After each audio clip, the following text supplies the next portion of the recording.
Oke, ini long run pertama gua setelah 20 hari libur ya.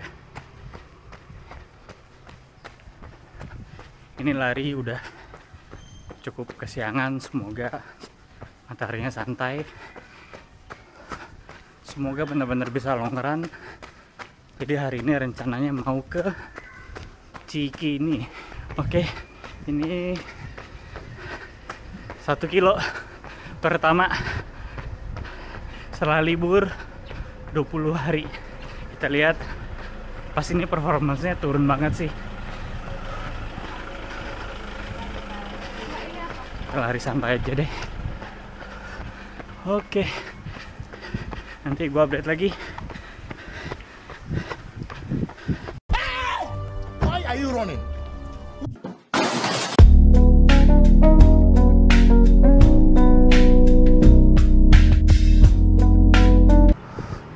Ya, gagal long run ya.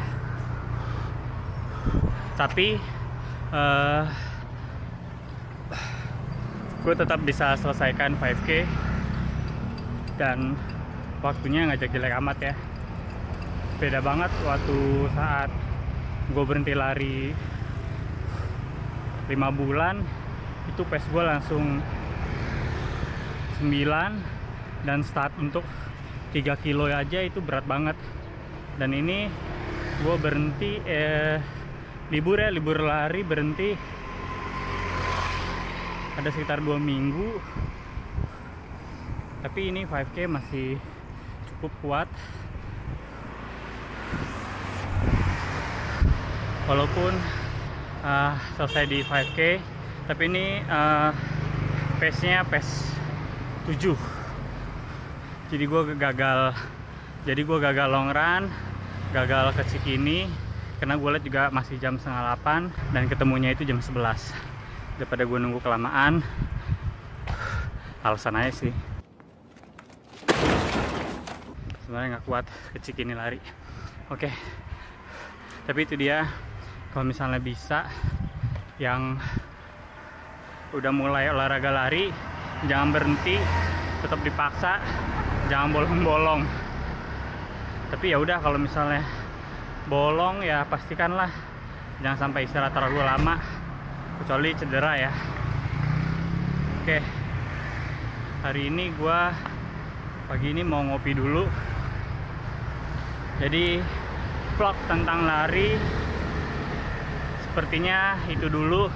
Yang jelas intinya adalah lu mesti tahu kapan lu berhenti dalam segala hal ya. Bisnis, lari.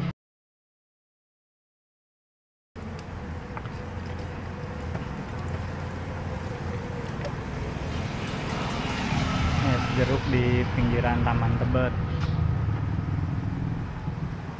Harga 6.000.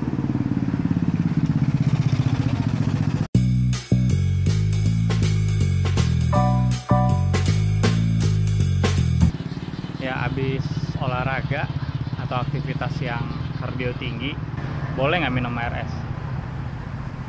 Nah, beberapa kali gue sempat ngeliat videonya Om Tirta juga, dan beberapa kasih es Bu, beberapa artikel juga. Sebenarnya habis lari atau kegiatan kardio yang tinggi ya, nggak ada masalah terkait lu minum es, karena dia akan membantu suhu di tubuh itu langsung turun. Tapi penjelasan klinisnya gue juga nggak begitu tahu ya. Tapi yang jelas sih nggak ada masalah. Ya masa lu habis olahraga lu minum air hangat? Nani? Nani? Omae wa mou shindeiru.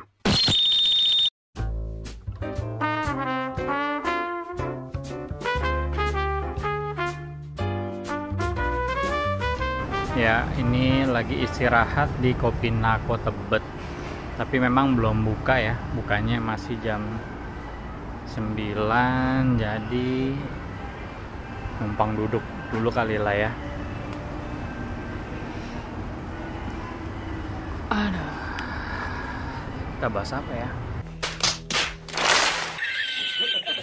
Yang hangat di minggu-minggu ini adalah terkait bukan debat ya, tapi adu gagasan baca pres untuk tahun depan. No, God, please, no! No! No! No! Di UGM ada 3 ya baca pres kita, yaitu Pak Ganjar, Pak Anies, dan Pak Prabowo. Jadi banyak yang mengatakan bahwa adu gagasan ini ya memang mengambil dari sisi dekatnya masing-masing baca pres ya. Misalnya Pak Ganjar bukan lebih concern ya, yang kena di gua adalah terkait kualitas SDM kita yang dibandingkan dengan TKA China. Soal tenaga kerja Cina. Usir itu. Ada nggak beritanya itu? Ada. Lalu suatu ketika saya undang saja dialog, bro apa? Kami Pak yang harus bekerja. Good. Anda yang harus bekerja. Masuk. Anda siap dites? Nggak lolos Mbak. Apakah Anda meragukan hari ini dengan persentase yang tidak terserap? Dan juga ada juga yang mengena banget adalah terkait 10 lulusan terbaik menjadi dosen. Ya memang ada pro dan kontranya, terutama pada saat ya 10 besar lulusan terbaik itu jadi dosen. Oke. Ya dong, masa jadi MC? Siapa Mas MC? Saya jurnalis bukan MC. Bukan ya, jurnalis lah kalau gitu. Dan jurnalis profesi yang membanggakan loh Mas. Oh iya, maksud saya kalau Mbak lulusan 10 terbaik, kalau kemudian lulusan terbaik kan sebuah harapan bahwa dia kembali ke kampus dan kemudian mengajarkan ilmunya. Bukan ketegangan, justru di situ audiensnya bergemuruh suara di dalam UGM. Dan yang kedua adalah terkait Anies. Pak Anies juga yang mengena di gua adalah terkait indeks terkait kebebasan ya, yang mana saat ini nilai tingkat kebebasan berpendapatnya. Kalau diminta kasih skor nilai 1 sampai 10. Seberapa atmosfer kebebasan berpendapat di negeri ini menurut Anda? Ini dari sini udah pada aja semua. Selama kita menulis tentang Indonesia masih harus menggunakan Wakanda, maka skor kita masih rendah. Lalu baca pres Pak Prabowo pun ada juga yang kena juga adalah terkait makan gratis dan minum susu gratis. Memberi makan siang dan susu gratis di sekolah. Serta bantuan gizi untuk ibu-ibu hamil. Ya memang masih belum acara debat resmi ya, jadi memang baru adu gagasan aja. Nah menurut kalian bagaimana hasil adu gagasan kemarin? Semuanya juga, apalagi terkait 2 baca pres ya, Pak Ganjar dan Pak Prabowo juga bisa dikatakan sama-sama ingin melanjutkan apa yang sudah dilakukan oleh Pak Jokowi. Dan terkait Pak Anies yang bawa segmen perubahan pun kalau misalnya gue lihat belum terlalu. Stop it. Get some help. Harusnya mungkin bisa lebih ya, karena bukan debat kali lah ya. Sebenarnya ada yang paling ngena adalah pada saat Panji stand up komedi ya, yang langsung openingnya adalah saya di sini mau ngomongin Pak Luhut Binsar Panjaitan. Turun di semua bidang pekerjaan.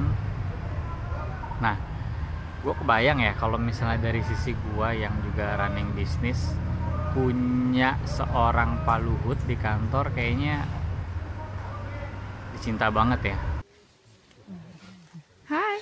Oke.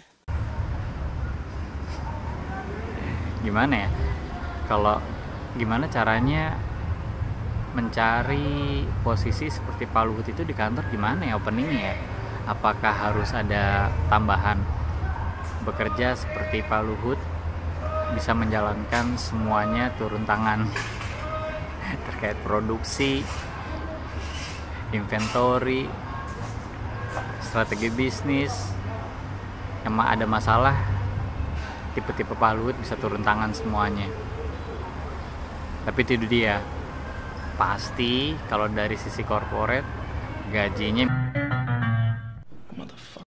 ini masih itu sih yang paling hangat ya di minggu-minggu ini. Sekarang ini masih jam 8, gue masih menunggu dulu mau minum kopi, baru buka jam 9. Habis itu gue mungkin pulang dulu ke rumah, siap-siap untuk ke Cikini. Ya, jadi ini adalah vlog mini lah.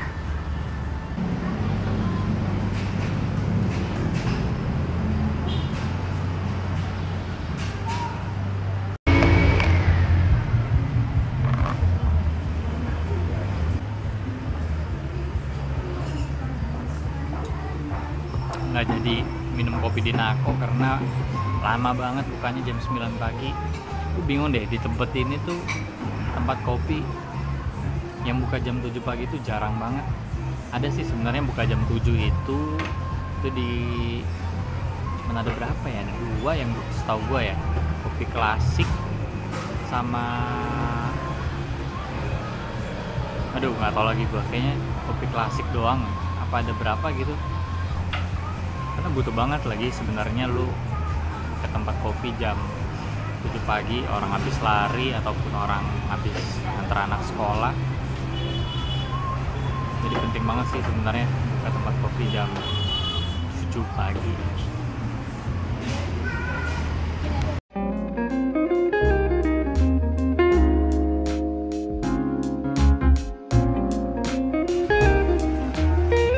Ya, akhirnya sampai di Cikini sekitar jam 11 siang. Ini gue memang kalau ke Cikini memang biasanya lewat aja ya, jarang duduk-duduk atau nongkrong di tempat coffee shop. Dan ini juga baru pertama kali. Dan hari ini tuh gue berencana untuk ketemu seseorang founder perfume di Bakul Coffee. Nah, ini ada Kak Laura. Ya, rencananya pengen ngobrol panjang tentang industri skincare ataupun perfume. Rencana juga pengen ngobrol di YouTube, tapi kayaknya lebih seru tanpa kamera ya ngobrolnya. Jadi cukup sekian dulu untuk mini vlog hari ini, karena baru lari 5 kilo setelah libur 20 hari, capek banget. Jadi nggak ada apa-apa.